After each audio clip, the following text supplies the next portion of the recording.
Ya, Bapak, Ibu, dan saudara-saudara yang dikasihi Tuhan, pada malam hari ini kita kembali bertemu dalam ibadah keluarga. Dan hari ini firman Tuhan yang kita renungkan terambil dari Keluaran 21 ayat 26 sampai 27. Nah, Bapak, Ibu, dan saudara-saudara, konon dewasa ini ada fenomena yang disebut kelelahan untuk berbelas kasihan. Artinya, ada banyak orang kehilangan belas kasihan kepada penderitaan orang lain. Karena penderitaan mereka sudah terlalu biasa bagi kita. Misalnya kalau di kota-kota besar di negara kita ini, kita seringkali melihat bagaimana gelandangan tidur di emperan toko. Bagaimana kita melihat anak-anak mengamen di lampu-lampu merah. Bagaimana orang-orang tua menjadi peminta-minta di pinggir jalan. Kita biasa melihatnya, bahkan terlalu biasa. Nah, karena biasa, lalu akhirnya kita merasa bahwa itu hal yang biasa dan lumrah terjadi, sehingga kita kehilangan rasa kasihan melihat orang-orang seperti itu.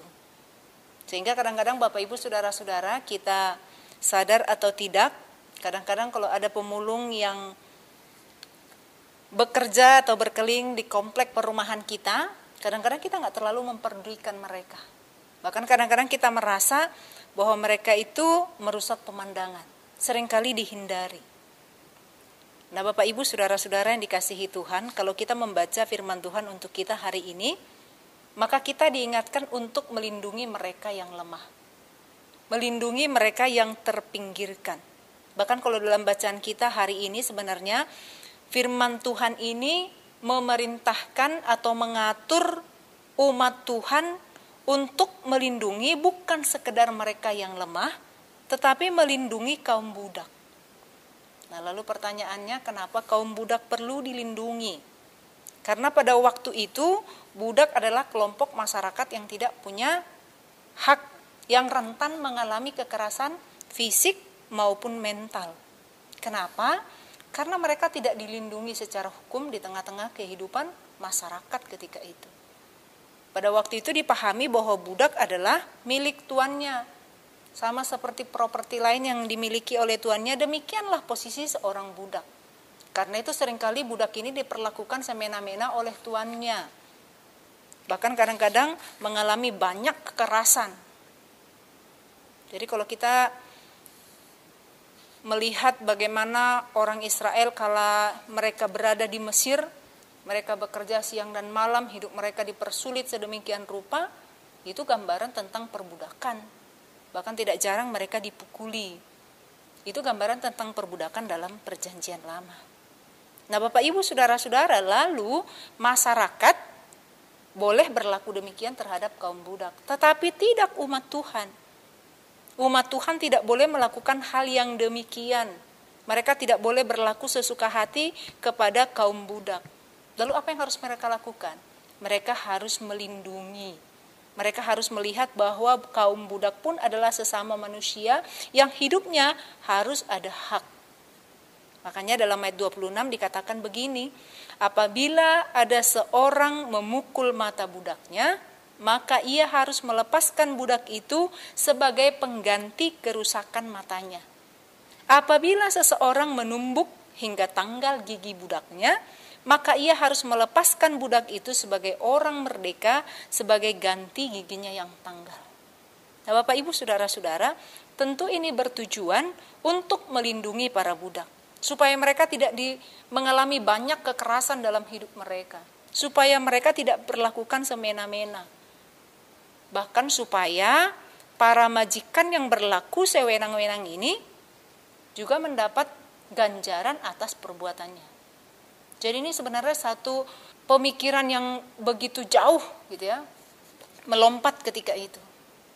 Bagaimana umat Israel berpikir tentang kesamaan hak, tentang hak seorang budak pada waktu itu. Nah, Bapak, Ibu, dan saudara-saudara, pertanyaannya untuk kita adalah, mengapa demikian?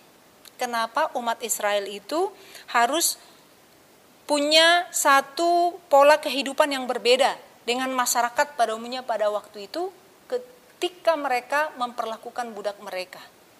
Nah, Bapak, Ibu, saudara-saudara, kalau dalam kitab Keluaran 22 ayat 21 ada hal yang mendasar Ya, mengapa umat Tuhan tidak boleh semena-mena terhadap kaum budak? Kalau di sana dikatakan begini, janganlah kau tindas atau kau tekan seorang asing, sebab kamu pun dahulu adalah orang asing di tanah Mesir. Jadi umat itu diingatkan tentang apa yang dulu mereka alami di Mesir. Dulu mereka orang asing, dulu mereka adalah budak. Harusnya itu menjadi pembelajaran bagi mereka, supaya mereka tidak semena-mena. Mereka harus ingat bagaimana mereka ditindas, karena itu jangan menindas. Mereka harus ingat bagaimana mereka diperlakukan tidak manusiawi, karena itu tidak boleh memperlakukan orang lain tidak manusiawi. Mereka harus ingat bagaimana Tuhan telah menolong, membebaskan mereka, maka mereka pun diminta untuk menolong, bahkan melindungi hidup para budak.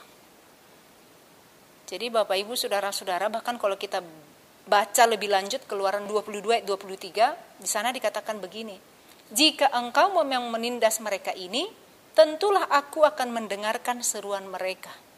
Jika mereka berseru-seru kepadaku dengan nyaring, jadi Tuhan berpihak kepada orang-orang yang lemah, kepada mereka yang minta tolong kepadanya. Bahkan Bapak Ibu Saudara-saudara, kalau kita ingat cerita kenapa Tuhan membebaskan umatnya dari Israel, kalau dalam Keluaran 3 ayat 7 dikatakan begini, aku telah memperhatikan dengan sungguh kesengsaraan umatku di tanah Mesir. Aku telah mendengar seruan mereka yang disebabkan oleh pengerah-pengerah mereka. Ya, aku mengetahui penderitaan mereka. Jadi Bapak Ibu Saudara-saudara, ini menjadi dasar bagi umat itu untuk terus mengingatnya, kenapa Tuhan membebaskan mereka? Karena Tuhan mendengarkan seru doa orang-orang yang tertindas, orang-orang yang lemah. Nah, Bapak Ibu Saudara-saudara, apakah ini semangat untuk memperdayakan, melindungi mereka yang lemah hanya ada dalam perjanjian lama? Nah, ini tidak. Bahkan Yesus sebenarnya mengajarkan pengajaran yang sama kepada kita. Kalau dalam perjanjian baru, Tuhan Yesus bilang begini. Dalam kitab Lukas dikatakan begini, sesungguhnya segala sesuatu yang kamu lakukan untuk salah seorang dari saudaraku yang paling hina ini, kamu telah melakukannya untuk aku. Jadi segala sesuatu yang kamu lakukan untuk salah seorang dari saudaraku yang paling hina ini, kamu telah melakukannya untuk aku. Jadi sini terbaca jelas bahwa Tuhan Yesus mengidentifikasi dirinya dengan orang-orang yang miskin, dengan mereka yang tidak punya makanan, dengan mereka yang terlilit oleh kekurangan. Bahkan Bapak Ibu Saudara-saudara, Tuhan Yesus bahkan menyebut kaum miskin dan tertindas dan terpinggirkan ini sebagai saudara. Jadi pada saat sekarang ini kalau kita merasa Tuhan Yesus nggak ada di dunia ini, nggak terlihat, secara jasmani tidak terlihat, tetapi ia hadir, ia ada melalui keberadaan rakyat miskin, mereka yang terpinggirkan, yang ada di tengah-tengah kehidupan kita. Jadi Bapak Ibu Saudara-saudara, Tuhan Yesus dapat merasakan kelaparan dan kehausan orang-orang yang menderita kekurangan makan. Tuhan Yesus bisa merasakan bagaimana para tunawisma tidak memiliki tempat untuk berteduh. Bagaimana Yesus merasakan rasa dingin menggigil oleh karena tidak memiliki selembar baju. Tuhan Yesus hadir di tengah-tengah mereka yang sakit, yang lemah, yang kekurangan makan. Itu untuk menggambarkan betapa Tuhan berpihak kepada orang-orang yang miskin. Nah, Bapak Ibu dan saudara-saudara yang dikasihi Tuhan, berdasarkan firman Tuhan ini, apa yang hendak kita refleksikan dalam kehidupan kita? Nah, kiranya firman Tuhan ini menolong kita untuk menghayati dalam kehidupan kita sehari-hari, supaya kita tidak menindas orang yang lemah. Supaya kita jangan mentang-mentang kita berkuasa, mentang-mentang kita berpengaruh, sehingga kita merendahkan orang yang lemah atau memperdaya hidup mereka. Tuhan Yesus ingin kita ada berpihak kepada mereka yang kekurangan, yang lemah di tengah-tengah kehidupan masyarakat, supaya gereja senantiasa hadir dan membantu. Jadi Bapak Ibu Saudara-saudara, Allah sendiri menjadi pembela bagi orang-orang lemah. Demikian yang kita baca hari ini. Jadi Allah tidak pernah membiarkan mereka. Allah mendengarkan seru doa mereka yang ada dalam posisi lemah. Nah, yang kedua, firman Tuhan untuk kita hari ini juga mengingatkan kita, bila saat ini kita ada dalam posisi sebagai orang yang tertindas, janganlah kita takut dan putus asa. Ingat bahwa Allah selalu membela yang tertindas. Karena itu, jangan putus asa. Tetaplah berdoa, tetaplah berseru kepada Tuhan. Niscaya Tuhan mendengarkan doa-doa kita. Karena sungguh Tuhan tidak pernah meninggalkan, tidak pernah membiarkan. Ia Allah yang menjaga, Ia Allah yang memelihara hidup kita. Tuhan memberkati kita semua. Amin.